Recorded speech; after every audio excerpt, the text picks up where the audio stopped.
Hi all, welcome back to the neighborhood. So I don't normally do this, but today we're going to do an unboxing and initial impressions video.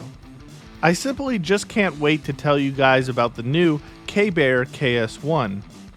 I'm not sure if I just have a unicorn unit or what, but these are super good, and they're super cheap. And as of right now, the KS1 is on sale on Amazon for $19.99 with an additional 20% to 25% off coupon available. So let's go ahead and get into it.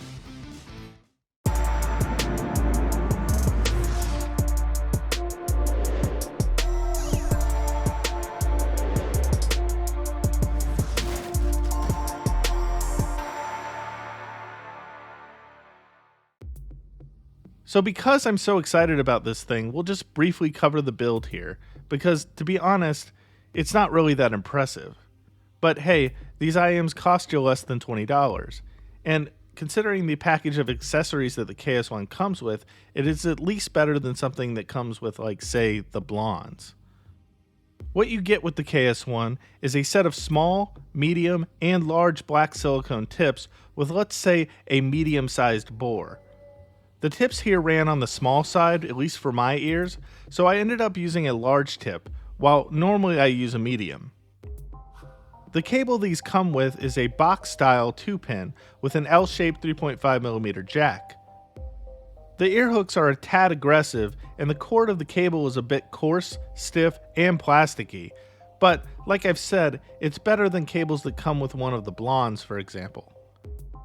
The shell is a gloss, black guitar pick shaped plastic housing that is pretty thin in its depth and rather small. It's also rather ergonomic in its fit. It's lightweight, but not overly so. So for an IM that costs less than $20, the build seems appropriate to me, and its fit is comfortable in the ear and can be worn all day without issue. But let's get into the sound, because I'm sure that's why you're really here. So these sound fabulous for $20 or even much more. Right now, I also have the Tri-Starcy in for a review, and that's a $136 IM that resolves like an IM beyond its price, but the KS1 almost keeps up with it. I find this remarkable given that the Starcy utilizes two balanced armatures, while the KS1 only makes use of a dual magnet 10mm dynamic driver. So it would be an understatement to say that the clarity and resolution you get with the KS1 is truly outstanding for the price. Vocals are also notably done well. They are distinctly centered, nicely articulated, and pleasantly forward. Peripheral details are also nicely done, clearly presented, and take place well separated from other Sonics. This isn't the widest soundstage, but peripheral detailing is presented wider than the rest of the mix, and the depth of the sound field has an expansive character to it. So far, layering, decay, and imaging capabilities are also standout attributes for this set, and they keep pace with sets easily 4 times this price or more. As a compliment, in a lot of ways, these remind me of the Ten Hi-Fi T4, which will set you back between $75 and $100 at current. However, in the case of the KS1, I would also say that KBEAR has an additional energy, liveliness, and forwardness to its character across the entirety of the frequency response range. But it does so without going overboard into shouty land or anything like that for me. So these are intensive, but not fatiguing. If you liked the T4 for its technical capabilities, but felt that it was not punchy enough or a bit too laid back for you, then the KS1 might be just what the doctor ordered. Furthermore, I would describe the KS1's microdynamics and transient response as natural and snappy, and macrodynamics as punchy and weighty. Bass was a bit intense out of the box, but they have calmed down a bit with some use. But again, these are more intensive, punchy, and somewhat weightier in their delivery compared to something like a T4 or other similar sets.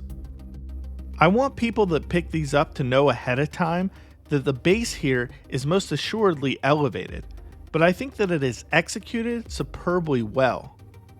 These remind me of the bass quality and detailing of the Moondrop SSR, But in this case, the bass presence has been adjusted to a level which will make both audiophiles and bass heads alike content.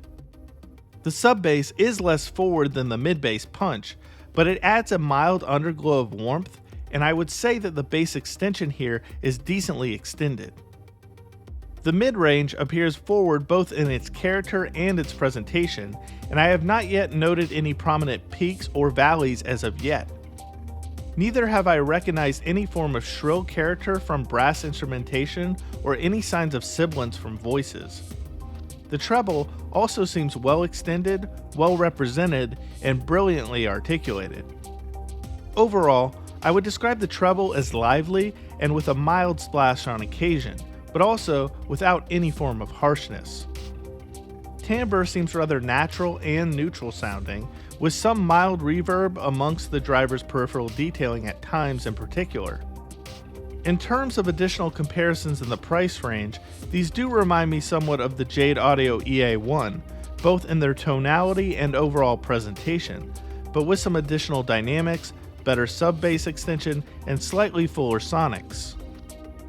I haven't tested every tip option yet, but so far stock tips seem to result in the best overall presentation for the KS1, as other tips seem to throw clarity, resolve, or other characteristics out of whack. Conversely, I found that a balanced tri-cable that I picked up with my KBEAR Lark, which by the way, check out that review for more information on that cable, but I'll share a link here for the cable as well. But in any case, I found that it tightened things up a smidge and it did enhance things a wee bit. But the stock cable is mostly fine too, aside from having rather aggressive ear hooks.